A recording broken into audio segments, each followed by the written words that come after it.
Hello, ഞാനിത് എങ്ങോട്ടാണ് പോകണമെന്ന് വെച്ചാൽ എനിക്ക് എൻ്റെ കോളേജ് വരെ പോകണമായിരുന്നു. TD മെഡിക്കൽ കോളേജിലാണ് ഞാൻ പഠിക്കുന്നത്, ആലപ്പുഴയിലുള്ള. എക്സാം ഒക്കെ കഴിഞ്ഞ് നെക്സ്റ്റ് പ്ലാൻ എന്ന് പറയുമ്പോൾ ഇന്റേൺഷിപ്പാണ്. അതിന് മുമ്പ് കുറച്ച് ക്രൈറ്റീരിയാസ് ഒക്കെ ഉണ്ട്. അപ്പോൾ അതിനുവേണ്ടിയാണ് നമ്മൾ പോകുന്നത്. കരുനാപ്പള്ളിയിൽ നിന്ന് ആലപ്പുഴ ബസ് കയറിയാണ് പോകുന്നത്. എനിക്ക് എപ്പോഴായാലും ബസ്സിൽ കയറുമ്പോൾ കുറച്ച് മിഠായി വാങ്ങി കൈവെക്കുന്ന സ്വഭാവമുണ്ട്. വേറെ ഒന്നുമല്ല, രാവിലെയൊക്കെ പോകുമ്പോൾ വോമിറ്റിംഗ് ടെൻഡൻസി വരും, അത് അവോയ്ഡ് ചെയ്യാൻ വേണ്ടിയാണ്. അങ്ങനെ ഞാൻ കയറിയത് നികയുള്ള ബസ്സിലായിരുന്നു. കരുനാപ്പള്ളിയിൽ നിന്ന് വണ്ടാനം വരെ 72 രൂപയാണ് ഫാസ്റ്റിൽ. അങ്ങനെ ഞങ്ങൾ കോളേജിൽ വന്നിറങ്ങി. ലാസ്റ്റ് സത്യം പറഞ്ഞാൽ അവിടെ ചെന്നിറങ്ങിയപ്പോൾ ഷോക്കായി. ബിക്കോസ് ഞങ്ങൾ പോകുന്നതിന് മുമ്പ് ഇങ്ങനെയൊന്നും അല്ലായിരുന്നു. അവിടെ പുതിയ പുതിയ മാറ്റങ്ങളൊക്കെ വന്ന് ഞങ്ങൾ അതിൻ്റെ അന്താളിപ്പിലായിരുന്നു.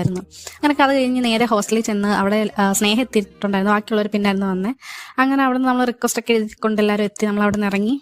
ഫസ്റ്റ് കോളേജിൽ കുറച്ച് പരിപാടി ഉണ്ടായിരുന്നു. അങ്ങനെ നേരെ അങ്ങോട്ടാണ് പോയത്. ഇത് കണ്ടത് നമ്മുടെ കൃഷ്ണയുടെ ആധാറാണ്.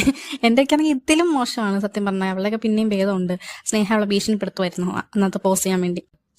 ഞങ്ങൾ കോളേജിൽ നിന്ന് ഹോസ്പിറ്റലിലോട്ട് നടന്നാണ് പോകുന്നത്. നടക്കാനുള്ള ദൂരമുള്ളതെന്ന് വെച്ചാൽ ഞങ്ങൾ നേരത്തോട്ടേ നമ്മളെ ശീലിച്ചുകൊണ്ട് നമുക്ക് അത്രയും വെയിലുണ്ടായിരുന്നു. അങ്ങനെ നടന്ന് നമ്മൾ അവിടെ ചെന്നപ്പോഴും അവിടെയും കുറെ പുതിയ കാര്യങ്ങൾ, ബിൽഡിങ്സ് എല്ലാം പുതിയ ബിൽഡിങ്സ് ഒക്കെ മൊത്തത്തിൽ പണിയൊക്കെ കഴിഞ്ഞ് സെറ്റായേക്കുന്ന. നമുക്ക് ഇന്റേൺഷിപ്പിന് ജോയിൻ ചെയ്യുന്നതിന് മുമ്പ് അവിടെ റിക്വസ്റ്റ് കൊടുക്കണമായിരുന്നു. അതിനായിട്ട് നമ്മൾ വന്നത്. അങ്ങനെ അതിനൊക്കെ കയറി അതെല്ലാം കൊടുത്തിട്ട് അവിടെ നിന്ന് ഇറങ്ങി കഴിഞ്ഞപ്പോഴത്തേക്കും സത്യം പറഞ്ഞാൽ നല്ല ലേറ്റ് ആയിരുന്നു. 12-1 മണിയൊക്കെ കഴിഞ്ഞ് പപ്സോ ലൈമോ കുടിച്ച് പിരിയാന്നുള്ള രീതിയിലായിരുന്നു. പക്ഷെ ഇറങ്ങിയപ്പോഴത്തേക്കും നല്ല ലേറ്റ് ആയതുകൊണ്ട് നല്ല വിശപ്പുണ്ടായിരുന്നു. നേരെ നമ്മൾ അടുത്തുള്ള ഒരു ബഷീർ ഖാന്റെ ബിരിയാണി കടയിലേക്ക് പോയി. നേരത്തുള്ള നമ്മുടെ ഫ്രണ്ട്സ് പോയിട്ടുള്ള പരിചയം വെച്ചാണ് നമ്മളവിടെ പോയത്. അവിടെ നമ്മളങ്ങനെ ഹാഫ് ബിരിയാണി വെച്ച് വാങ്ങി. ഹാഫ് ബിരിയാണി എന്ന് പറയുമ്പോൾ അവിടെ 120 രൂപയാണ്, ഫുള്ളിന് 170.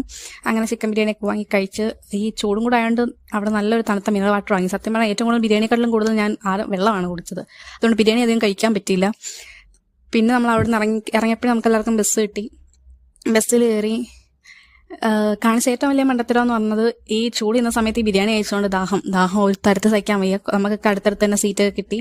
ഉച്ച സമയം ആയതുകൊണ്ട് ബസ് ഹരിപ്പാട് ഫുഡ് കഴിക്കാനായിട്ട് നിർത്തിയിടും കുറച്ച് നേരം. ആ ടൈമിൽ നമ്മൾ അവിടെ ഇറങ്ങി അതിൻ്റെ ഓപ്പോസിറ്റുള്ള ഒരു ബേക്കറി പോയി നല്ലൊരു ലൈം കുടിച്ച്, ഒരു സോഡ ലൈം കുടിച്ച് അതും കഴിഞ്ഞ് വന്നിരുന്നു. പിന്നെ ഞാൻ നേരെ കരുനാപ്പള്ളി ഇറങ്ങിയപ്പോൾ തന്നെ എനിക്ക് പുത്തൂർ ബസ് കിട്ടി. അതുകൊണ്ട് വീഡിയോ ഒന്നും എടുക്കാൻ പറ്റില്ല. ഓട്ടോ ആയിരുന്നു. അവിടുന്ന് ഒരു കുപ്പി വെള്ളമായി. അങ്ങനെ ഇതെല്ലാം കൂടെ കഴിഞ്ഞ് സത്യം പറഞ്ഞാൽ ഒരു ദിവസം ഫുള്ള് വേണ്ടി വന്ന് വാടിക്കുഴഞ്ഞ് തളർന്ന് അവശയായി അങ്ങനെ വീട്ടിലേക്ക് എത്തി. അപ്പം നമ്മുടെ ഇന്നത്തെ വീഡിയോ ഇത്രയേ ഉള്ളൂ. Okay, by.